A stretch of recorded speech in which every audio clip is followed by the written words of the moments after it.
Welcome to the Spurs News Podcast, your home for all things Tottenham Hotspur. Now, here are your hosts.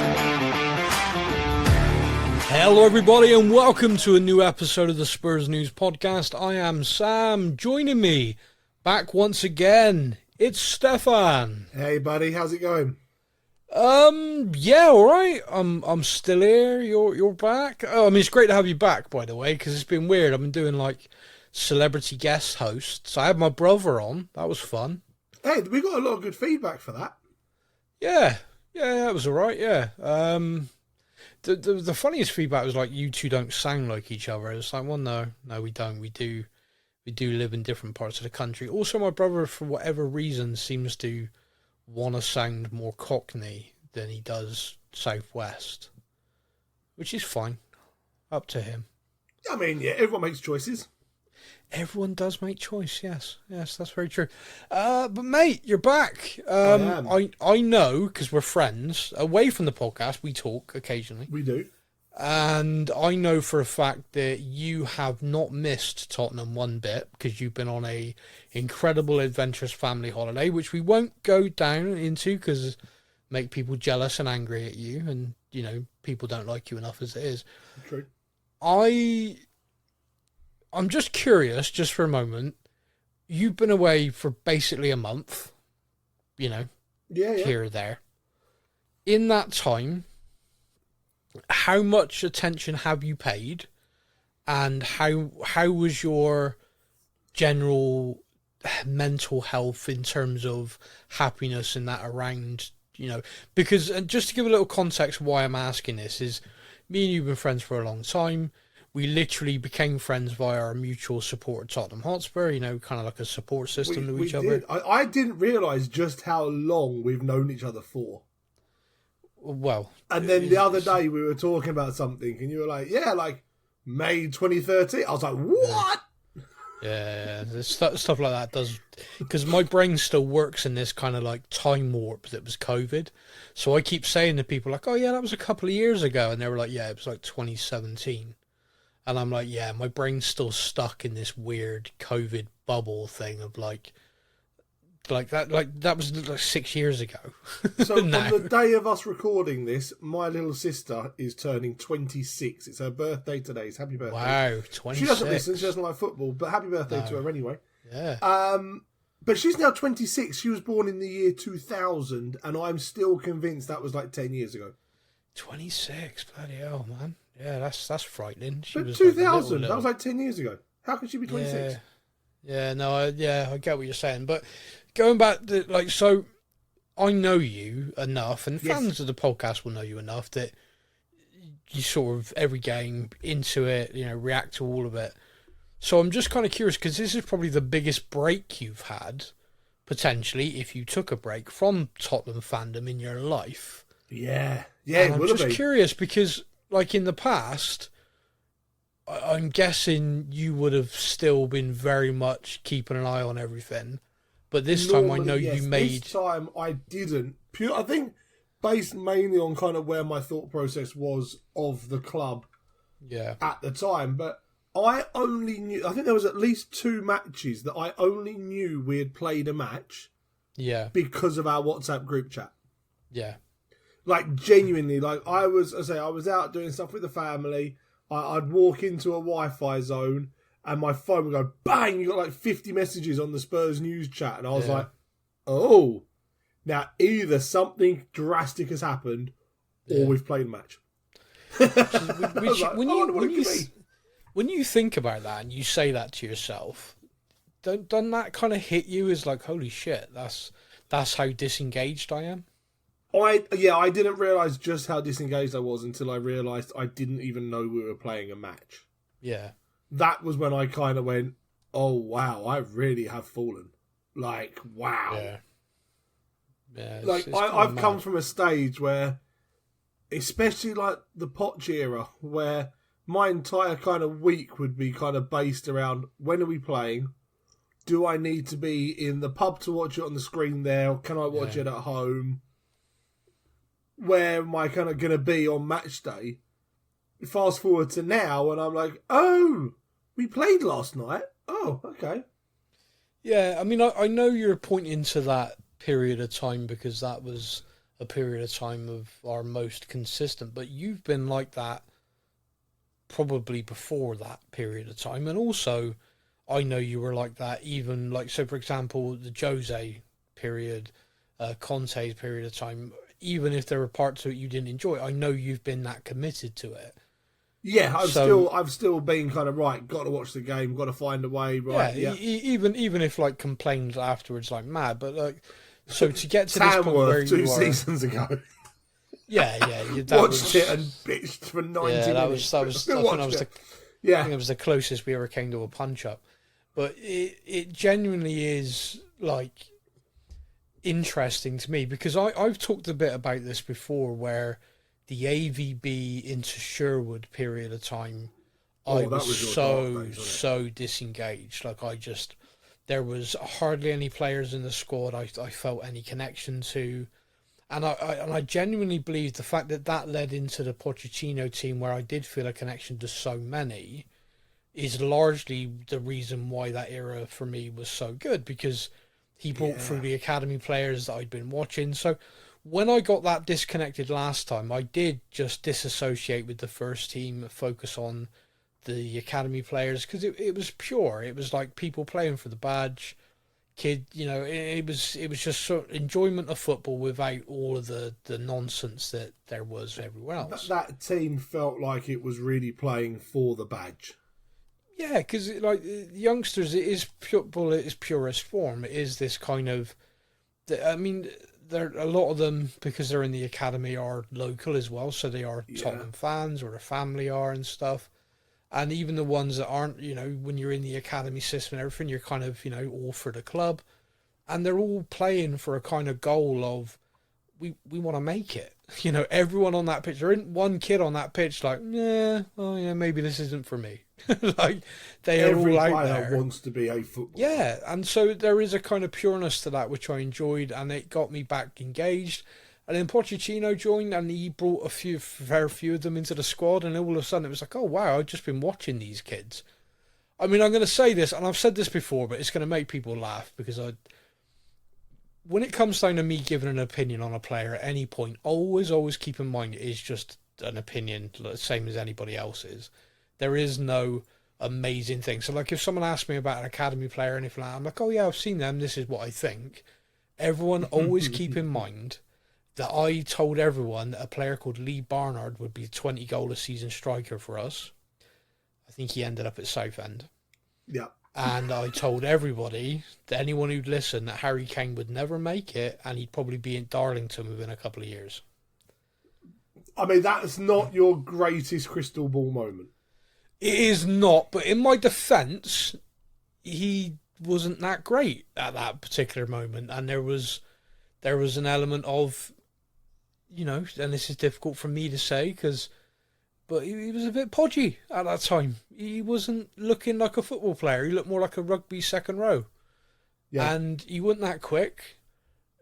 He could finish. There was no doubt about it, but I was just watching and he'd go on loan and I'd be like, what have you done? Like, there's not a player there. And I've seen it so many times, like, oh, they're quite talented at this age. And then you see them sort of try and make that next step, and you're like, yeah, you've not got it. Yeah, they're not going to quite make the cut, are they? But the thing that is so impressive, and the reason why I was such a fan for quite a long time, is he did that. Like, he put that effort in. He was the one that after every training session would stay. He's the one who did the additional gym work, the fitness work. He had that determination in him to make it, and he did. It's why he should be such a good role model. I don't he went all out. There was rumours about like he would be behind at training for like an hour, just working on one thing at a time. I can say with a level of certainty because of the people I know who were there that he would go. So he'd do training. Players would leave. He would go and do another session, and then after that, he would then do a skills session on his own. So he would go off with a private coach then and do like right foot shooting one day, left foot the next day, heading so he just constantly was working 7 days a week on improving every aspect of his game. And with that, obviously, then came the fitness work he put in. And when Pochettino took charge, it's funny because people don't really remember it, but that first season when he broke through, it was in the Europa League. Yeah. And even then, they're like, if you find any video footage of him then, still a bit round-faced, still like not quite easily. And then by the following season, you start to see like a real transformation in him. By the time Jose took charge, the guy was like a freaking unit, like, and you just sort of looked at him and went, Jesus, like, but he just changed everything. He just developed, and that was, Jesus Perez and stuff, and everyone who worked with him was just like, okay, you can be one of the best in the world, but this is what you got to do, and he did it. Yeah, okay, I'll do it. Yeah, and that's it. Sounds really simple. Like a coach says to you, you have to do this, but I mean, I know from a limited personal experience, and so many people will know, it's not as easy as that. Like, it's not as easy as, I want this, I'll do it. It is hard work. So for that, I'll always be very impressed with him. Still probably going to end up playing for Chelsea next year, so I'm not going to talk about how much I like him that much. I really hope he doesn't. Well, yeah, I'm fairly confident he is, but that's a whole other issue. So, Tottenham Hotspur Football Club, the social experiment that keeps on putting me through the fucking ringer all the time. It really is. How far can we push the fans? Well, it would appear we're getting fairly close to the limit because there was a lot of empty seats last night. So I am guessing that at the weekend you were feeling very conflicted because your beloved West Ham United beat us, which obviously helps them fight relegation. Would that be a fair assessment? I do not want to see West Ham get relegated. However, you really don't. Oh my god, I really don't. However, that is purely my stepdad's fault. He's been around since I was 8, and he's West Ham, so there's always that little bit of. It's kind of like my dad's team without it being my dad's team because Anyway, I never want to see Tottenham Hotspur lose a football game. No, I am a Tottenham fan. I never want to see us lose a game. At the moment, I'm kind of at the stage of every time we lose, I go, and Frank sacked. And Frank sacked. And it doesn't happen. I'm like, ah. And then there's kind of like this weird little part of me that's like, okay, I don't want us to lose, but if we're going to lose, can it be like 6-0 so we sack him? If we have to lose, can we at least lose badly, please? So and then we lost in that injury time winner for Callum Wilson, and I'm like, the fans turned. And at full time, you heard all the booing and everything else. There's a little part of me that's like, this is what I've come back from holiday to watch. Yeah. Damn it. So the other part of me was like, wow, that is toxic. He is in trouble. Yeah, look, I want to interject here because I think it's really important I pick up on the terminology. The fans didn't turn. The fans hated him before kickoff. The fans hated him at halftime. Like you're laughing and joking, but I'm not joking, mate. You've been away. You don't realise how bad it's been. No, that's true. All I've seen is kind of our group chat. I've not even really gone through normally after a match I have a look on BBC Sport and I kind of read what are the reporters writing up about the match and stuff. Yeah. I haven't even been doing that. Going into the West Ham game, it was pretty clear there was a fan protest outside against the ownership. Yeah. There was various things going on. Lots of journalists and stories written about the fan reaction, basically along the lines of, if Tottenham don't get a result and play well, the fans are going to be calling for Frank to be gone, and they're going to be screaming. With the fan protest, something has changed with that because I noticed that had a lot more traction. We, as a podcast and as a Facebook group, we know about these things with the Change for Tottenham group. Yeah. So we always put that stuff out there because we know about it through contacts that you've got and things like that. Yeah. But this one seemed to be a lot more spoken about. Does that make sense? This one seemed to be picked up by a lot more people. Has something changed within the Change for Tottenham group, or? Well, I mean, I can only talk to the fact that they're better at getting their message out to the media now because they're more experienced at it. But the key thing, and the thing that is unfortunate about this is there was a real feeling within the fan group after 20 odd years of Daniel Levy was the problem. Now, don't get me wrong, I'm not saying he wasn't a major problem, but Daniel Levy has never been and was never the owner of the club. He was a partial shareholder and everything, but it was Joe Lewis and Enoch. The ousting of Daniel Levy has led to many fans just dropping this whole campaign. And what Change for Spurs said was, we are going to sit back and see what happens now Daniel Levy has gone. But if it appears that nothing has changed, then we are obviously going to use our voices again. And they decided a week out from the West Ham game that nothing has changed. The Lewis family rebrand, which is what I was concerned is what it was, is the exact same people doing the exact same thing. And we now have a board full of people who are very, very qualified in all their different job roles, and not one of them kicked the football professionally or unprofessionally. Not one of them is managed. Not one of them has any footballing background or knowledge. We literally have assembled a board again of marketing executives, financial directors, which is wonderful for a business. Like as a business goes, our board looks kick-ass. But you've got Vinay basically running the show. You've always got this problem with him. He could be a phenomenal he could be a phenomenal CEO, CFO, whatever the fuck they want to call him this week. But he's also a gooner. Yeah, he was at Arsenal for a long time. Now, what that means for us as a fan base means when things are crap, that is going to be a focus. And that's just a reality. Like, you sign a player from them or played for them once, you're always going to have that fucking gooner every time he's crap. Yeah. So right now, when you've got the head coach walking around with an Arsenal cup, quite happily drinking from it before a game. Now, there's one thing I did see whilst I was away. Oh, my God. And you've got the person basically, the voice, the face of the board, being an ex-gooner. It feels very much like, who in the hell is running this club that loves this club? There's no one. And like, there literally isn't. There's no one there who is Tottenham through and through who loves it. And say what you like about Daniel, and there's plenty of things we could say about him. He genuinely liked the club. He genuinely wanted to do what was best for the club. His view on that was often wrong because he wasn't a footballing person. No, but he was a supporter. But he was someone who wanted to be there, loved it and everything. And for the whole Lewis family press release when they took charge of, we love this club, we want success and all that, it's been proven to be bullshit. So the Change for Tottenham said, right, we're going to do a protest because we want them to realise during the January window, we're not happy. Like, of which it's now the 21st and we've signed one player. Yeah, and that one player was signed out of a panic because two players in that position got injured in the same few days. Yeah. So Aston Villa were signing Conor Gallagher and we literally hijacked it. It wasn't planned. It wasn't a well-scouted, well-done everything.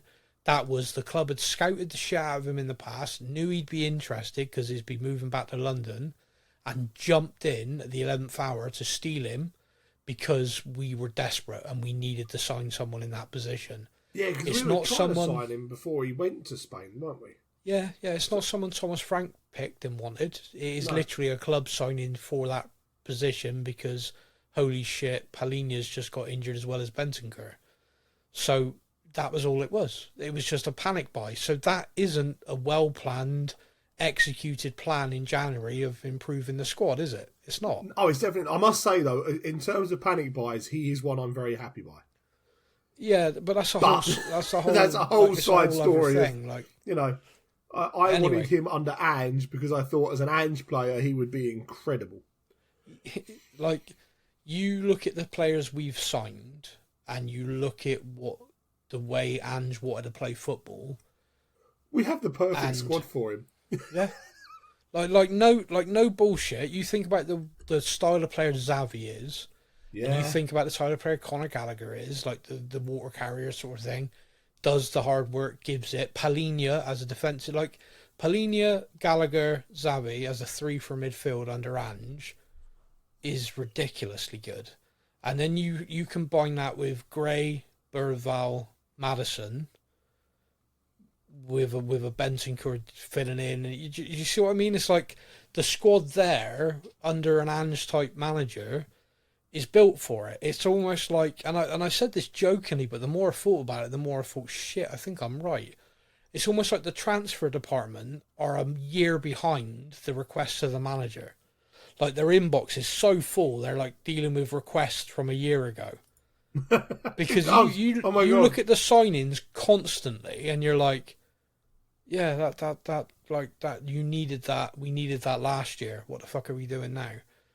And so I look at this, and like you said, it's the 21st of January as we record this. Yeah. The club have made no signings other than that one, which was a panic. I say panic buy. It was a purchased like quickly because of the injuries. Doesn't mean it isn't a good signing, because I think he is, but that means that we went into a January transfer window with no plan. Because if you had a plan, you'd have been talking to players, talking to agents, getting stuff ready. So the minute that window opened, January 1st, you start doing business. Oh God, yeah. Like, and not being funny, looking at the squad, we know there are certain positions that need reinforcement. Yeah. And on the flip side to this, we sold Brennan Johnson early in the window. I haven't been here to talk about that. I am pissed. The game after we sold him, Mohamed Kudus, who was keeping him out of the team, got injured. Yeah. And everyone looked at it and went, so you sold him, you've then lost Kudus, then Riches pulled up, like, look, right, let me pause, let me... Go, right, so we've sold the second choice right winger, we've lost the first choice right winger now through injury, we've not signed anyone to cover that. Nope. We have Solanke, who is back, but has been out for a hell of a long time with injuries. Yeah. And man, did you see the fatigue hit him last night? Like a brick 60 wall. minutes, Like 1 minute he's sprinting everywhere, the next minute it looks like he needs to lay down. Yeah, which by the way is how I feel constantly. Yeah, so I noticed it. I walked to the shops earlier.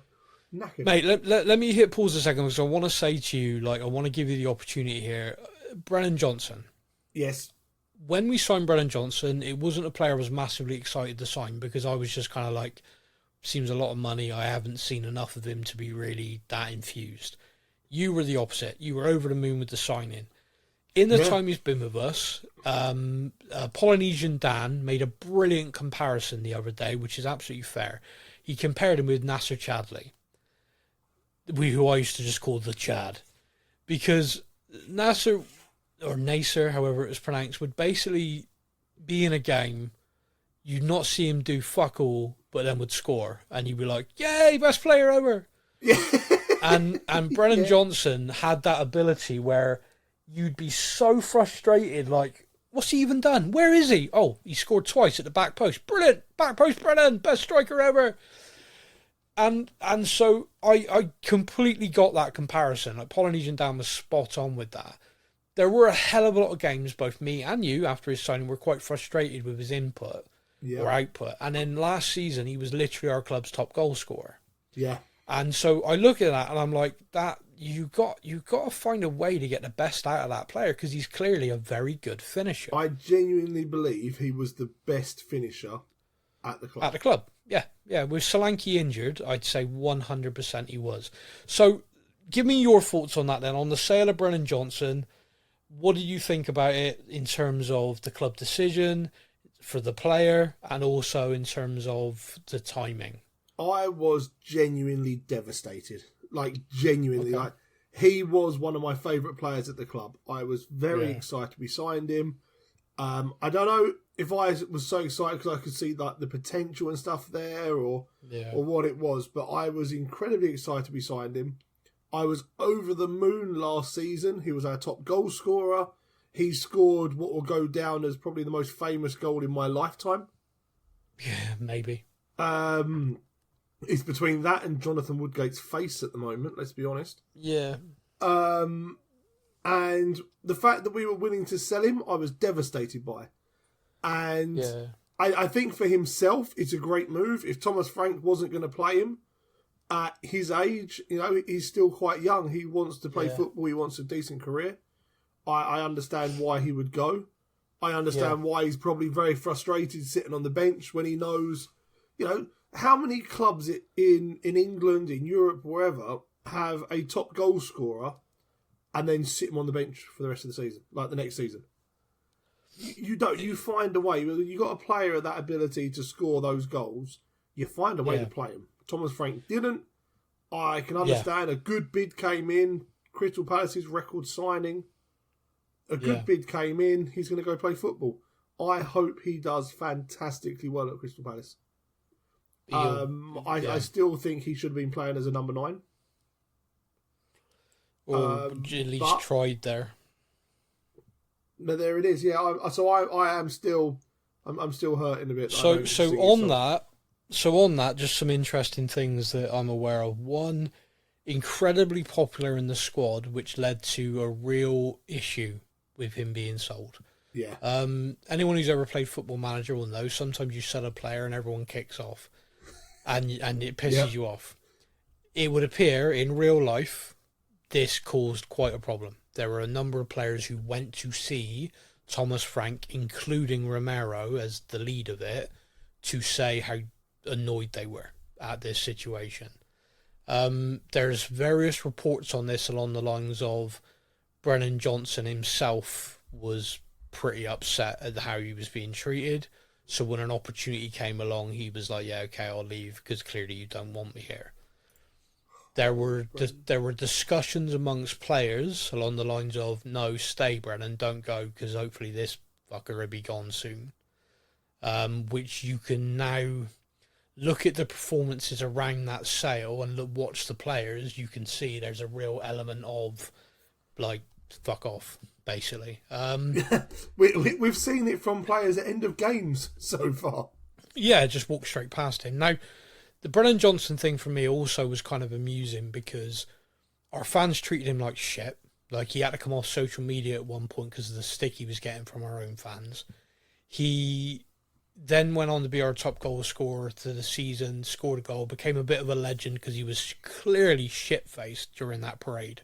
Oh, when he he was still drunk. So it was his birthday. Let him have it. Yeah, so became a bit of a kind of a club legend icon for that, and then he gets sold. But the thing that kind of hit me the most is when I saw someone tweet a summary of something, and I thought, holy shit, that, like, I knew all of this, but someone just tweeting it in plain English, like, really hit home, which is Tottenham Hotspur as a football club went 17 years looking to win a trophy. Constant stick.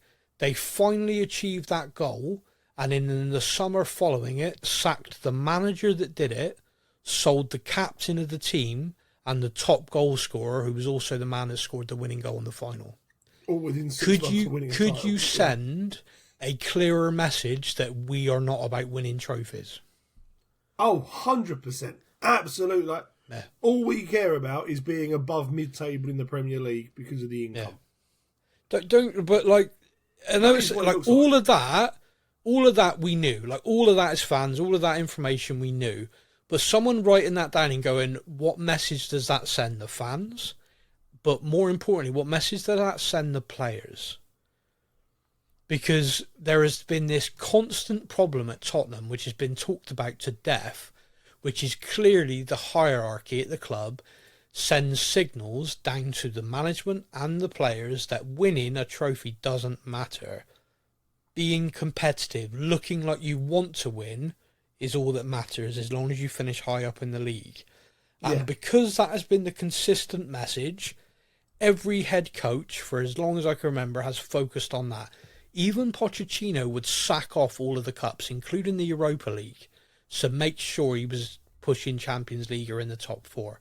How frustrated did we all used to get when he'd field basically an academy third team in the League Cup or the FA Cup and he'd go out. And yet we all just remember that era as being great because we were quite consistent in the league. And that was clearly all they wanted. It didn't matter about winning something. Ange gave this incredible press conference when he went to Nottingham Forest because he was getting slagged off. And I've only just seen it. And in it, he talks about, I was told we need to win a trophy at Tottenham. I was told that that was the priority, and there are people still at that club who were in that meeting that know that that was what I was told. Yeah. And that was what I did. I won the trophy, they gave the club the Champions League football, and they fired me for it. And then you've got the club captain left. Now, don't get me wrong, circumstances and all of this, I understand, but look, when you lay that out, the right time for him to finally won a trophy, and the coach gets fired after winning it, the captain gets sold, the top goal scorer gets sold.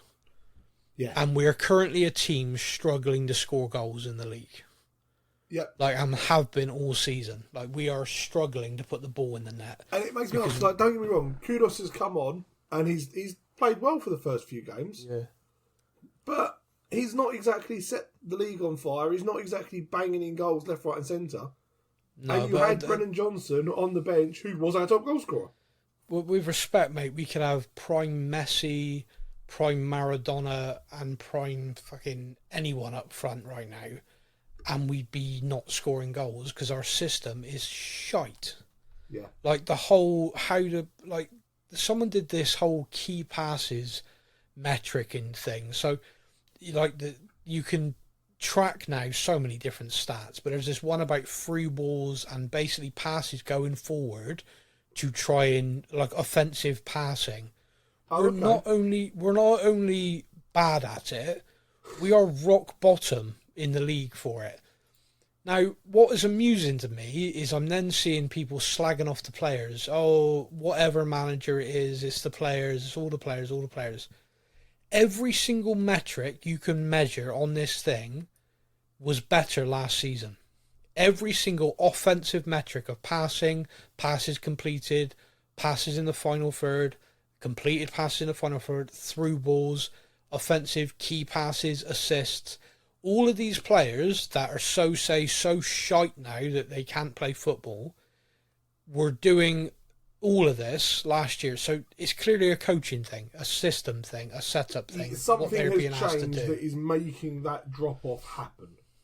And it's not just like a drop-off. Like Pedro Porro last season spammed something like 6,000 crosses. It's not. It's like a few hundred crosses. Can you imagine? Yeah, like a few hundred crosses by this point in the season. Like by Christmas, I think it was. Yeah. So when I looked at a stat now that he was on like 12, it just goes to show his average position now is nowhere near that what he was last season. We are not the attack-minded team. Now, don't get me wrong. Everyone's going to shout at me. Yeah, but we were 17th last year. You know, it's Thomas Frank's big thing. I get it. But we weren't 17th because we weren't trying to play football. We were 17th because we were trying to play football, but we didn't have the squad depth. We just didn't have enough players. And here we are the following season again. Injuries have struck again at this club. Hitting hard at the same time of year again at this club. And yet we still all looking around scratching our heads going, oh, was it Ange's training then? Are all these players still broken by the way Ange wanted them to play? No. It's the fact that there isn't a fucking squad depth, and this moron in charge doesn't know how to run a 4-competition season. No, and I mean... He's completely out of his fucking depth. I think I've said it before in the podcast, like how last season injuries don't matter, we need a plan B. This season, but he's been hampered by injuries. Yeah, I mean, it bugs me. Wait a minute. It bugs me because it's become more and more obvious that the issue the press had with Ange had nothing to do with his system and everything to do with the fact he was Australian. He sounded different, the way he spoke. Yeah, no one seemed to just like him. No, it's ridiculous. And yet you look at the mental gymnastics, the falling over themselves to back Thomas Frank. Like, we beat Dortmund last night 2-0. I'm really pleased with the way the players played. Like, I really am. They started well. They got stuck into them early, got the reward, and managed to keep going. What did I say to you at halftime? Do you remember? In our group chat. I think it was about seeing how the second half plays. Is he gonna go in there and have a go at all the players for playing front foot football? The second half, we were nowhere near as offensive. Right, nowhere near, mate. We weren't even a fraction of. So in the first half, there's a brilliant thing where you can track the average position of players. Yeah. we were on the halfway line, pressing up the pitch, and QT Romero hit fuck it again and went up front and scored. Can I then ask, just kept making runs. okay, I know he wasn't playing yesterday, but is Mickey and Kuti our best forwards? Well, yeah, statistically they are, yeah. Yeah. Like, yeah, they're scoring 10... goals. And not being funny, decent finish. So we are one game away from completing the group stage of the Champions League, right? Yep. Who's our top goal scorer? Own goal! Yeah. If that happens after the next game, it will be the first time that's ever happened in the European Cup or Champions League getting past the first stage. That own goal is the top goal scorer for any side. That is just remarkable, isn't it? It's pathetic. Like I keep saying, it's like there is no offensive plan. There is no structure. That first half last night, and people are saying it's just because I don't like him, but I swear to God, if you watch it, you'll see it, was the players taking it upon themselves. Because every single player on that pitch last night knows that it doesn't matter who the manager is, they want to be in the Champions League. They know that they need to get through, because if they want to attract a decent manager, us being in the Champions League still makes a big friggin' difference. And those players looked more determined, were closing down faster. They looked better than they have done for a month or two. Yeah. And that happened off the back of playing Saturday. This whole of 2 games in a week, they look a bit done in. They played Saturday and played Tuesday. Yep. And Tuesday night, they looked like they had more energy than they did on Saturday. It was at home. The whole freaking narrative, Tottenham can't play at home. They're shite at home. So it's in a Europe really this difficult season, stadium to go play at. Yeah, in Europe this season, we've won every game at home. We've not even conceded a goal. We are the only team in the Champions League not to concede a goal at home.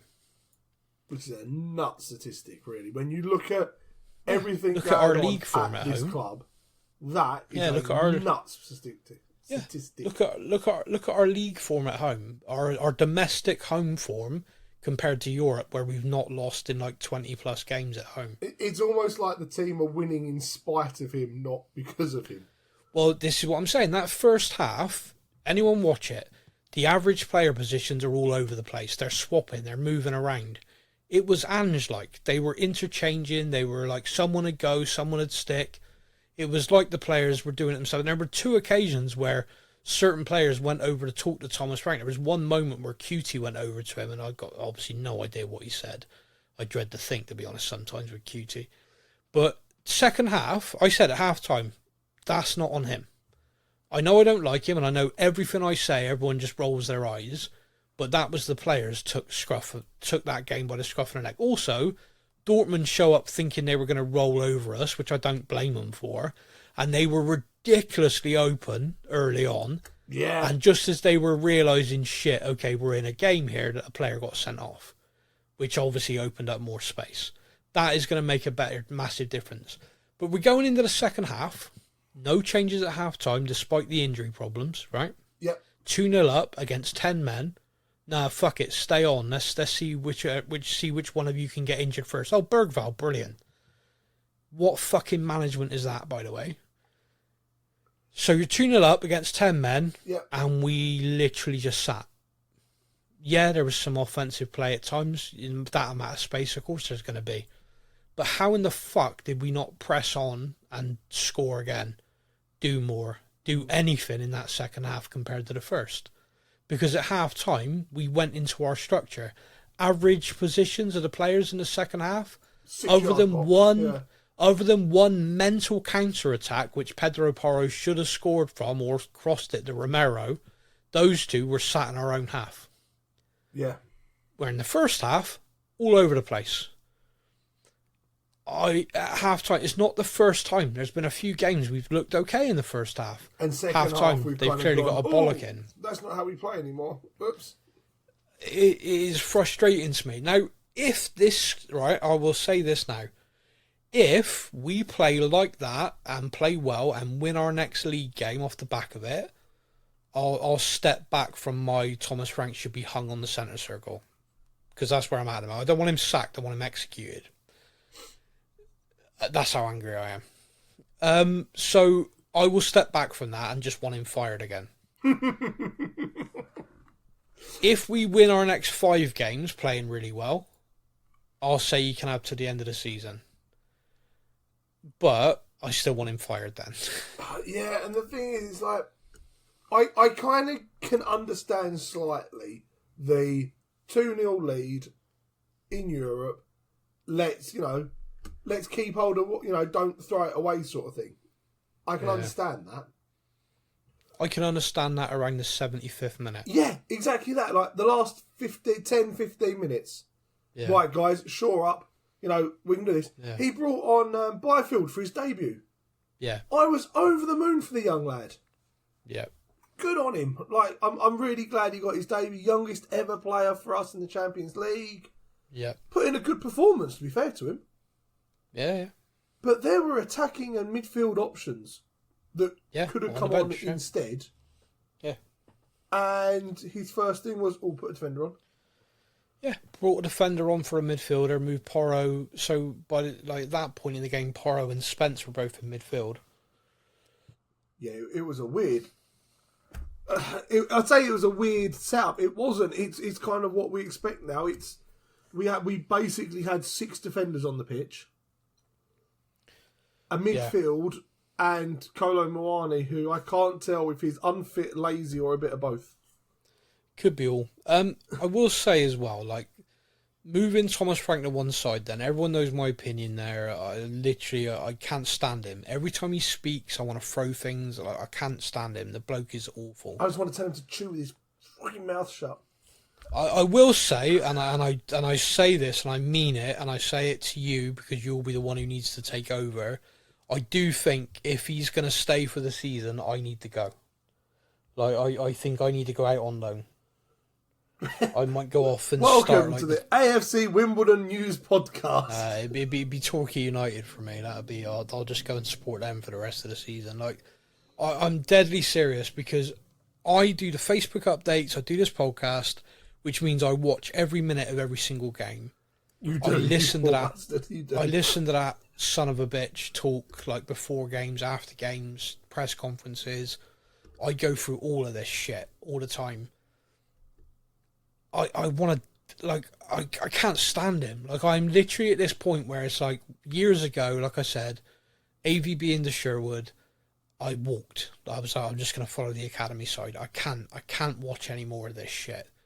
And I'm at that point now where, like, after that West Ham game, I was so sure that anyone with an ounce of football knowledge or an ounce of integrity or a respect for the fan base would fire him.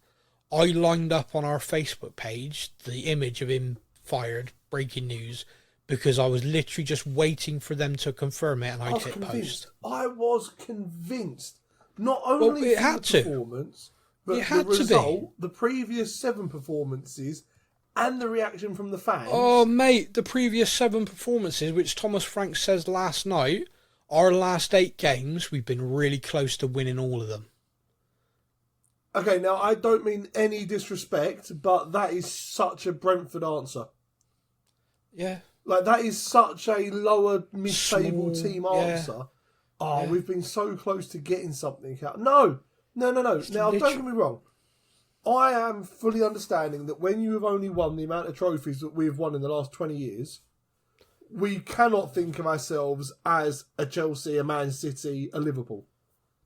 But when you look at the sort of games that we've had and the whole attitude of in the last 8 games, we were really close. No. We should be getting stuff from these matches. Right, we're going to argue on this. I'm up for a fight. Why can't we think of ourselves in that bracket? Purely on local success, recent success. Right, so history doesn't matter. In a sense, yes, but in the last 10 years... What is the kind of... And the reason why I say this, okay, is let's go back 20 years, all right? Yep. 20 years ago, and this is very rough, okay, so apologies if I'm not getting this exactly right. I'm fairly confident Manchester City were in League 2. They'd not won fuck all in so many years. The club was a shambles. They came back up through the divisions, got bought, a fuckload of money put into them, and then they've had a successful 10 years under Pep Guardiola. Yeah, I'll give you that. Would you say that's fair? Yeah. Chelsea. Prior to Roman Abramovich buying Chelsea and spending all of his Russian stolen wealth, Chelsea used to have a bucket passed around at half-time to keep the stands open and safe because the place was falling down. Yep. The club was constantly in the shit. They, like many clubs, might win a trophy every now and again, but the place was a shithole. The squad was all over the place. Chelsea was not a team that won stuff consistently. Massive cash injection, all of this stuff, and they did win a load of stuff. Don't think they've won anything. Well, yeah, they're Club World Cup champions and conference, right? But my point is, the last few seasons not been. My point is, teams have eras of success and then they fade away. Manchester United, prior to Alex Ferguson, haven't won a title in God knows how long. Arsenal, who sadly are about to win everything this season, haven't won a title in fuck knows how long. I am genuinely terrified they're going to do a quadruple. Like, no, it's okay. Terrified. I keep sending direct messages to Donald Trump saying Putin's calling you a pussy. We'll have World War III and the League will stop. It's fine. God, yeah. The senile old bastard to believe it's him at some point if I keep sending them. Anyway, I'm looking at this and I'm kind of looking at it and I go, one of the main things I liked about Ange Postecoglou is he walked in and went, this club's fucking huge and everyone should respect it. The media gave him shit. Our own fans gave him shit for it. Every fan of every other club gave him shit for it. He stuck to that non-stop. No, this is a big fucking club and we're going to win stuff.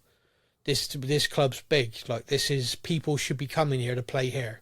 Not coming here going, oh, if I play there a couple of seasons, maybe I'll go on to Man City, Man United. Maybe I'll end up at Chelsea. Maybe I'll end up at Real Madrid. Like, no, not a stepping stone. This is a destination. Yep. And he did that, and he said it constantly. It means every press conference, all the time, even when everyone was laying into him, he stuck to his guns on all of it. And he's right. Everyone forgets his first season with no Europe, he finished 5th. Yeah. In the league. The second season with Europe, which he focused on to try and win with the injury crisis and the lack of squad depth, 4 competitions, he finished 17th, but won the fucking cup. And we finished 17th. People forget we finished 17th because he decided we are going to win a cup. We ain't getting relegated. Oh, yeah, but all of a sudden people don't believe that anymore. Now he just said that afterwards. That's not true. Like, just shove up your ass. Don't get me wrong. If it was this season with the way the league's going, I'd be a little bit squeaky on that. But last season, those 3 clubs that went down were never staying up. Like, they weren't the Sunderland and the Leeds that we're seeing this season. So after January last season, and he saw the board weren't backing him, he saw that no players were brought in to help them. Yeah. He had a choice to make, and he made it, and it worked. Could have easily not worked, and he'd have gone down as a massive muppet in the history. Got out in the semi-final, quarter-final, 17th in the league. Oh dear. Yeah. However, it did work. Went well. You've now got this mad situation where we got a guy in charge of us who literally talks us down all the time. Whereas last season beats us with the stick of you finished 17th last season. Hey, it's not just that. It's constant kind of, this club might have a history, but it doesn't matter. Like, finished 17th last season, that's all that matters. All that matters. We're in the Champions League, but we're not a Champions League club. Because at that point, that was when I wanted to punch him. We're a Champions League club, but we're not a Champions League club because we finished 17th. It's the guy. Yeah, we won this is the guy you wanted. Fucking trophy, you moron. Yeah, the whole. Remember, like, we won it, and everyone's like, "Oh, Tottenham shouldn't be getting Champions League." Like, there were journalists writing articles, "Oh, finishing 17th, you shouldn't get a Champions League place." Like, what the fuck are you on about? Like, Wigan won the FA Cup. Wigan won the FA Cup and got in the Europa League on the season they got relegated. And that was a wonderful story. And how fun's this? We're going to be in the Europa League. Da, da, da, da. Not one person wrote, "Oh, if you get relegated, you shouldn't get in the Europa League." Yeah. Like, that's bullshit. We didn't get relegated. We finished 17th because clearly we prioritised the Europa League. Because when we got to that point in the season where it's like, we can't get top 4, but if we win that, we get the Champions League and a trophy. Like, and yet all these articles got written, and then to have a new manager come in and just shit on that all the time like it's meaningless takes me right back to the whole message that it sends the squad. Imagine being a player who went through that last season in this squad, and you basically get told by your new manager it don't mean shit. And then you wonder why half the 17th. players don't seem fully committed. It's because they're basically just being told. He's basically just told the squad, you're all shit because you finished 17th last season. Yeah. We won a trophy, yeah, but it doesn't matter. You finished 17th. He's basically calling his entire squad shit. Yeah. Ironically, one of the only teams we beat twice last season were his. Yeah. And I've got to believe at least one of the players must have brought that up at some point. Even to each other. I have no idea, but I am sick to death of him. Like, I literally, after that West Ham game, I tweeted this. I said, I'm no longer wanting him just fired. I want him dragged out into the centre circle and ritually sacrificed by Cutie Romero. And only then will I feel some sort of better about it. The whole walking around with the Arsenal Cup, I mean, it's such a brainless... Like, it doesn't matter. It's stupid. I know that. But it's a fucking brainless thing to do. Almost as brainless as when someone says to him last night, are you going to have a glass of wine to celebrate? Yeah, I'm going to have some red.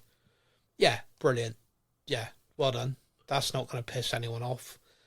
Just say yeah. I missed that, but wine. Fuck. I'm going to have wine. Yes, I will have a drink I'll tonight. Have a glass or yes, two. I'm looking forward to it. Oh my yes. God. I'm at a club where there's a whole thing of never red. Yeah, I want some red. Yeah, last week I was walking around with an Arsenal Cup. This week I'm going to make a red reference in a press conference. Like, you don't have the fucking brains you were born with. Like, people hate you. Fucking clueless. No, I mean, it's at that point now where you're like, he's either really smart and he's having a great time shitting on us, like him and Vinay, like hugging and like talking about their Arsenal love, or he is just fucking moronic. Because, like, and this is genuine, that Arsenal Cup thing, I rolled my eyes. I'm not someone who's going to get wound up about that. A lot of people did. But because I know that that's going to piss a lot of people off, I know it's fucking dumb. Like, someone hands you a cup, whatever, you're walking around with it, and with the best will in the world, don't you just think all the pictures that were taken of him holding it, it's like it's on display? Like, that is one side of that cup with an Arsenal logo on it. Yeah. Like, and also, how the fuck did that get there? We weren't playing Arsenal. Oh no, apparently like, someone... it was left over from the last match that Bournemouth had at home. Someone did that on purpose to him. Against Arsenal. However, someone did that on purpose. Has gone, guys, I've got a fucking amazing idea. Someone has probably done that. Shitstorm? Someone's done that on purpose and probably nudged a photographer to go and take a picture of it. Yeah. So it's happened. He's a fucking idiot for not realising, but whatever. Like I said, it's just whatever. But then he's also a fucking idiot for saying the sort of dumb shit he says. Like, I can't find a redeeming quality for him, and I keep reading people who I respect saying what a great manager he is, and I can't see it. Like, this whole debate about him, like, oh yeah, we'll be really tactically astute and make changes, and I was like, does he fuck? Not a single player on that pitch knows what position they're actually meant to be in. No, it's the same fans, boring we crap. Get a bloody team sheet every time, like the team sheet comes out. Yeah. So again, I was on holiday. The only stuff I saw was stuff on the group chat. But you always post in there the lineup. Yeah. And I swear to God, every time I look at that lineup, and number one, he has chosen to put it in numerical order. Yeah. That pisses me he off. has, yeah. Secondly, I read it and I'm like, what formation? We're playing like, how are we playing 4 defenders and 3 defensive midfield? What fucking formation is he playing? Yeah. Like, is he playing a defensive midfielder at centre-back and playing 5 at the back? Or is he literally playing, let's just have 7 players sat at the edge of our box and hope Kudos does some magic? Like, what formation is he playing? Yeah. I like, genuinely, I got no idea. I'm just... Yeah, the thing is that I go back to this with the club. I go back to this kind of... This new rebranded ownership, which is the exact same ownership, as we record this, the 21st of January, we've signed one player in desperation. It wasn't planned, it was grabbed because we needed someone quick. That means, and Paratici, who returned to do this role, is quit. So whether that's thrown everything, I don't know, but he's stayed on for the window and what and achieved what, done what. His focus was trying to sell people. Well, thanks a lot. You sold Brennan Johnson, and we're now short of numbers again. I am so frustrated at everything at this club, so annoyed at the sheer mismanagement of us constantly, that I honestly don't know what the solution is now. Like, I know what I'd like to happen. I know what I think could help us.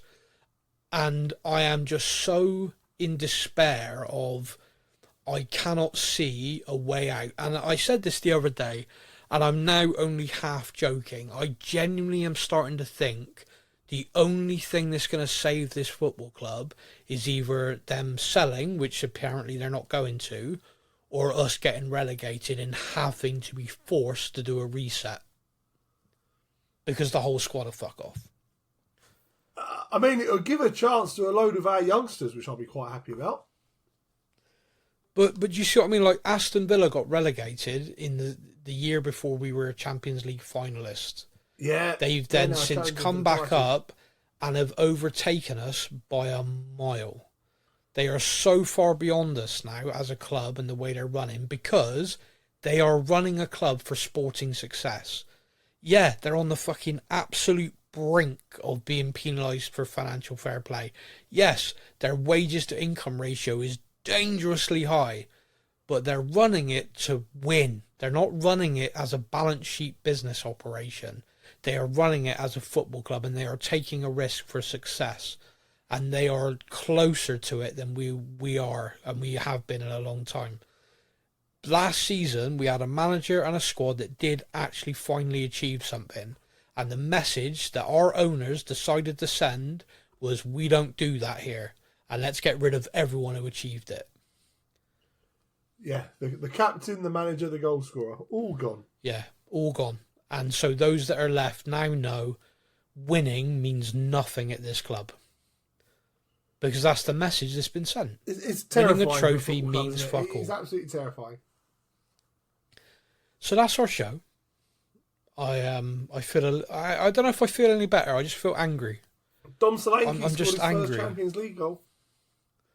His first goal in his first start of the season. Not bad. Yeah. It was an awful goal. What I loved is we had Romero scored a proper striker's finish. And then Solanke kicked the ball into his own calf shin and it rolled in. Sometimes they just got to go in. They've just got to go, but it proper made me laugh. The two differences in the goals and positions. Oh, it made me laugh. Yeah. Well, I'm fairly confident we should just stick Romero up front at some point. But anyway, we will be back next week. Hopefully Thomas Frank won't be, but by the way things are going, it looks like he will be. I don't even know who we play next. I'm so disengaged, so it's pissed Burnley. off. Well, hopefully Burnley absolutely fucking rinse us, because I'm so sick of it. I am so sick to death of him talking. Like, I just shut him up.